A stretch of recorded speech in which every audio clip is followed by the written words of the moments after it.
एक प्रेम जो मृत्यु को चुनौती देता है, एक योद्धा, एक योगिनी और एक गुफा जहां आत्माएं मिलती हैं। वीरेंद्र और नयनतारा की यह गाथा आपको रुलाएगी, चौंकाएगी और प्रेम पर यकीन दिलाएगी। क्या आप तैयार हैं इस रहस्यमयी यात्रा पर चलने के लिए? अभयम स्टोरीज 132 को सब्सक्राइब करें और प्रेम की अमृता को महसूस करें। युद्ध का मैदान खून से सना था। तलवारों की टंकार और योद्धाओं की चीखें गूंज रही थीं। इस कोलाहल के बीच खड़ा था वीरेंद्र, एक महान योद्धा जिसका नाम ही दुश्मनों के दिल में डर पैदा कर देता था। पर आज किस्मत ने पलटी मारी।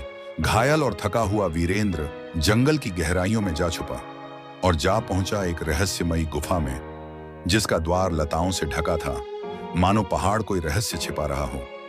गुफा ठंडी थी, लेकिन भीतर एक अजीब सी गर्माहट थी। एक पत्थर के तख्त पर जल रहा था एक दिया। उसकी लौ स्थिर थी और वहीं बैठी थी नयनतारा, सादा सफेद साड़ी में लिपटी, ध्यान मग्न।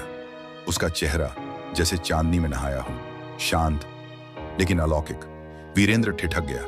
ये कौन थी? इस वीरान गुफा में क्या कर रही थी? नयनतारा ने आंखें खोली। उनकी नजरें टकराईं। उसकी आंखें जैसे आत्मा को छू जाएं।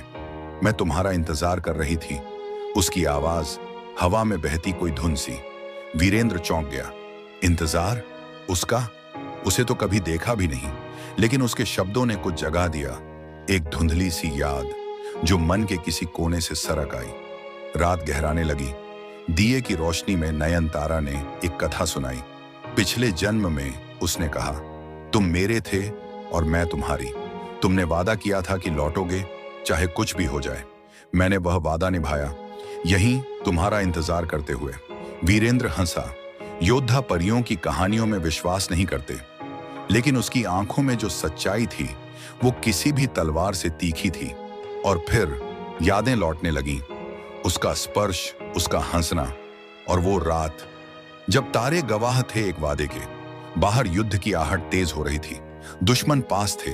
नयनतारा बोली, तुम अर्जुन थे और मैं सुभद्रा। तुमने प्रेम नहीं, कर्तव्य चुना था। वीरेंद्र की आंखों में दृश्य तैरने लगे। सुभद्रा की विदाई, उसकी आंखों के आंसू और वो अंतिम वादा। मैंने युगों तक तुम्हारा इंतजार किया। नयनतारा की आंखों में समर्पण था। साम्राज्य बने, टूटे, मगर मेरा प्रेम अटल रहा। दिन बीते, रातें बीती। प्रेम धीरे धीरे आत्मा में गहराने लगा। वो प्राचीन भजन गाती, वो अपनी तलवार तेज करता, उनके हाथ दिए का तेल देते हुए छूते और दिल थम जाता। लेकिन युद्ध की पुकार फिर आई। वीरेंद्र का कबीला उसे बुला रहा था। रात को नयनतारा ने उसके माथे पर तिलक लगाया।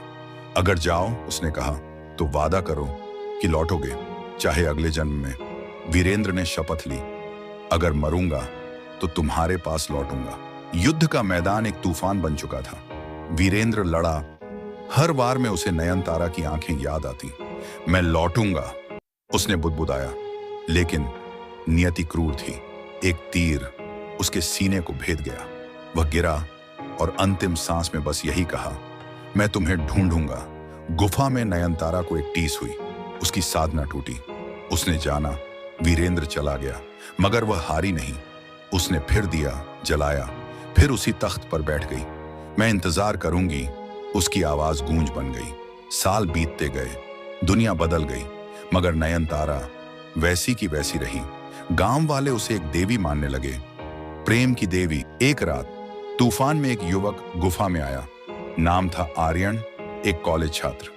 उसने नयनतारा को देखा और कुछ भीतर कांप गया।